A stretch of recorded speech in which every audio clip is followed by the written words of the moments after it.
fellow page turners, welcome back to the channel. I'm Matthew, the man with a hat who reads. And we're looking back at the month that was. This is my Sci-Fi September 2025 wrap-up. We're going to talk about all the books we read, the books we didn't get to, and some other things, of course, along the way. Let's dive on in here, starting with the statistics, for those of you who like numbers.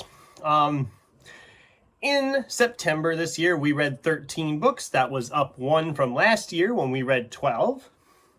Bringing the year-to-date total to 96, only 9 behind last year. We are closing the gap more and more all the time here. As of now, we only need to read 24 books for the rest of the year to meet that 120 book goal we had. I think we'll be able to do that pretty easily, especially the way the last couple months have been going. Let's talk about the books. So there was a couple I didn't quite get to or get finished. One of them is Connie Willis's The Road to Roswell. I'm about a third of the way in. I'm enjoying it so far. It's a very fun alien abduction story. Very much feels like a comedy or a road trip comedy. I'm having a fun time with it. Unless it really goes just off the rails here in the last 2/3, 3/4, whatever. I think this is going to be a solid 4, if not a 5, because I'm really having a fun time with this one. And I didn't get it all to Timothy Zahn's triplet. I just ran out of time, didn't even get started. I'm going to stick it back in the stack for now. I might try to get it out yet this year. I'm kind of looking at like some of the ones I didn't get to in their respective months earlier this year, just to grab them all and throw them in for December, just to finish them all off for the year. But we'll see. This is one I do want to get to at some point, though. Now let's talk about the actual books we did get read, because there was quite a few of them. So we have Joe Haldeman's The Accidental Time Machine. I cranked this one out in like 2 or 3 days. This was a really fast read, and it was a solid 4-star for me. I did a review for it, so I'm not going to go into all the details about it. But this was a lot of fun. I enjoyed this one, and I enjoy time travel stories anyway. It didn't get to 5 stars just because of what the plot is. You don't have a lot of time to develop any supporting characters because of the jumps in time. And that does cause a little bit of a faltering on me for it. But I did really enjoy it. It was a fun time. 4 stars. Then we read Django Wexler's Hard Reboot. This was a 3-star read for me. I thought this was really good. It was like a nice little short novella. But I actually kind of wanted it to be a little bit longer. Similar to like Accidental Time Machine, you don't have enough, only this one, you don't have the pages to help develop your characters. So when a certain character dies, you feel nothing because you haven't had time to really get to know that character.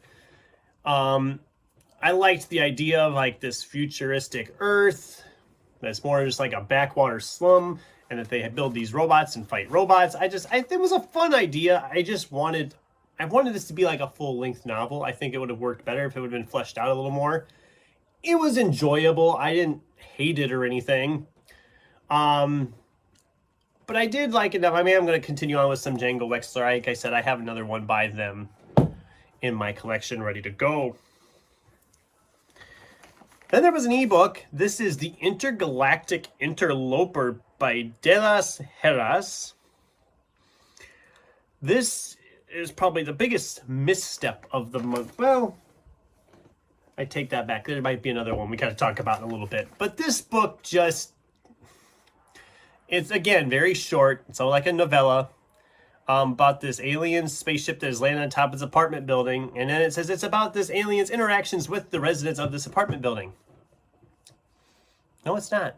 The aliens are actually forgotten for a good chunk of the book, actually. And it dissolves to them looking for a cat that this crazy neighbor lady has essentially taken and then is trying to kill with a sword. It gets weird. It gets weird. It gets really out there in the ends. It was okay. It was humorous enough. I gave it 2 stars. I wanted to like it more than I did. It just really didn't work for me as a whole.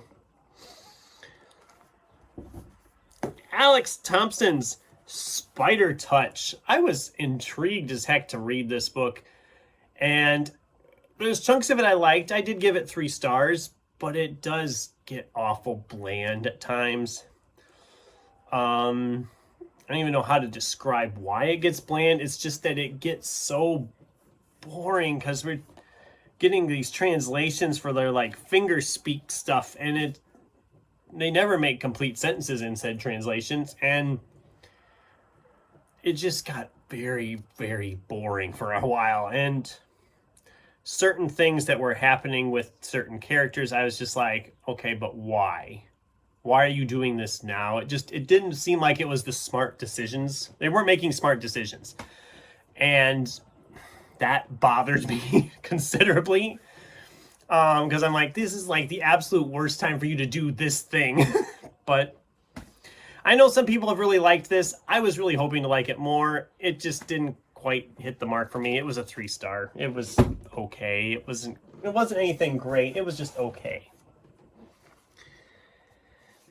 Then we have Yevgeny Zamyatin's, last time I have to say that name, hopefully. I actually had never read this one. This is kind of in the same vein as like a 1984 or a Brave New World. I've never read Brave New World. I did read 1984. I liked this one more than 1984. It does make you think. It has some very serious, like, contemplative sections where you're really just thinking about things. So even though it's not that long, it did take me a little longer to read this just because you sit and you think about it. It was a solid read. 4 stars. I really kind of enjoyed it quite a bit.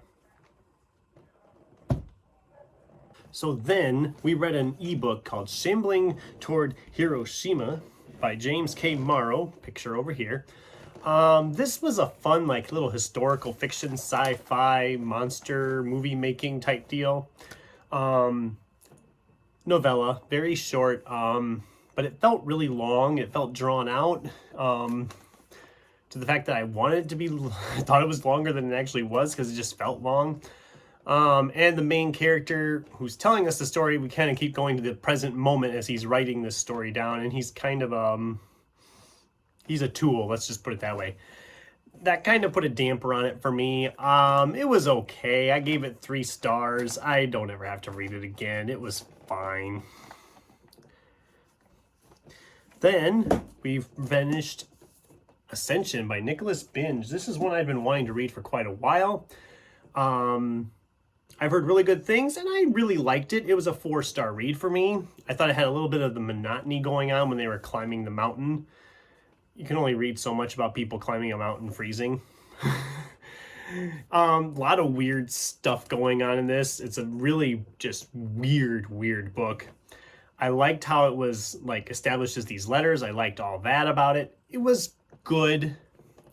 I don't think I would read it again, but I did enjoy it, and I would look up for more books by this author. So this was a fun title. Some stuff is not resolved, but that's kind of the point of this book, is that stuff isn't resolved. So it was really kind of a fun book that I recommend. I thought it was pretty good. Then we have a reread. This is Rob Reed's Year Zero. I read this book for the first time like 10 years ago, and I couldn't remember much of it anymore. But as I started reading, it was coming back, and I remembered how much of a fun time I had with this the first time, and again this time. This was a 5-star read for me.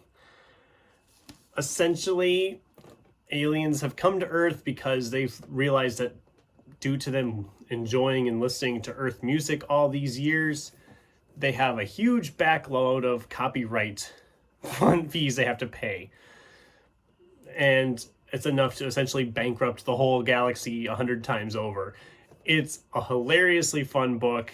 If you're a music fan, you're going to find a lot to enjoy here. There's a lot of little things sprinkled in that hint back to music. It's a fun time. I highly recommend this. This was a 5-star reread for me.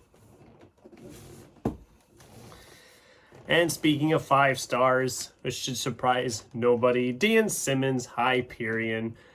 I first tried to read this back when I was in like 7th or 8th grade, I think it was, and it wasn't vibing with me. I think I gave up after like 30 pages or something. I wasn't ready for it at that time. I was ready for it this time. This was so good. Just with like, you have these 6 people are going to this alien planet to meet this guy, and the Shrike. Thank you. That's the word I was looking for. And you're like, okay, it's going to be this big sci-fi adventure, but 90% of this book is literally these people just telling their stories of why they're on this pilgrimage to meet this guy. And that's like the whole book. It's such an interesting way of doing it. And in some people, I'm sure some people would find it to be just a complete cop-out and boring, because it promises them like, we're going to this alien world, but we really don't do a lot with that. It's more these flashbacks and these stories, and all these stories are different, that it almost feels like a short story collection of sorts. And it's just so well done. I really enjoyed this. I'm looking forward to getting the second one and continuing on with this series. It was a fun time. I highly recommend it. 5 stars. A nonfiction book now. We have Ryan Britt's The Spice Must Flow, the story of Dune from cult novels to visionary sci-fi movies. This was pretty interesting. If you're a Dune fan, I highly recommend checking this out. I've only read the first Dune, and I really liked the first Dune. And I have heard people talk about the sequel, so I have a general idea what goes on. This book did spoil some things in the sequels that I was not a fan of it for that reason. I was like, really? You had to spoil it? I mean, maybe I'm stupid. I should have read all the other Dune books first before I picked this up. But I was more looking at like the writing about how it was written, about why the movies are as popular as they are, about the different movie versions they've attempted. And it gave me all that. But like I said, it also did spoil some things with the books that you wouldn't have had to spoil. Overall, this was an interesting read. If you're a Dune fan, I highly recommend it. If you're not a fan of Dune, this isn't for you. 4 stars. It was good. Not great, but good. I actually really liked it. It moved right along. Okay, we're coming down the home stretch now. We have Callahan's Cross-Time Saloon by Spider Robinson. Again, a short story collection, all kind of set in this saloon. And there's some sci-fi elements in here, but this isn't really a sci-fi novel, even though it's kind of promoted that way. It's very thin on the sci-fi. I did not love this book. For one thing, the stories are all very similar. The situations are different, but they're all structured the same. And that it almost got tedious. It's not that long a book. It's like just over 200 pages, I think. If I can find the page. Yeah, just over 200 pages, but it took me a few days to get through this. Because it just felt so repetitive and tedious and just like, okay, let's go. It's fine. And if you're a fan of that kind of stuff, you'd probably enjoy it. I thought it was just okay, and it's not going to be staying in my collection.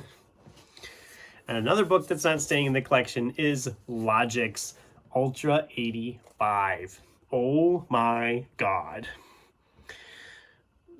Sidebar. His first novel, Supermarket, isn't for everybody. It's very meta in telling its story, which I kind of liked about it. I didn't need that here. This is a sci-fi novel that literally just bashes you over the head with pop culture references throughout. The dialogue from our 2 main characters is so similar that you cannot tell them apart half the time. So you're just sitting here like, okay, which one's this talking now? And it also feels very unplanned. This whole plot. I lost count of how many times a chapter started with, okay, here's the plan, ding, ding, ding. And the next chapter, okay, here's the revised plan, ding, ding, ding. Okay, here's the new plan, ding, ding, ding. I think we did that like 5 or 6 times. I'm just like, oh my God.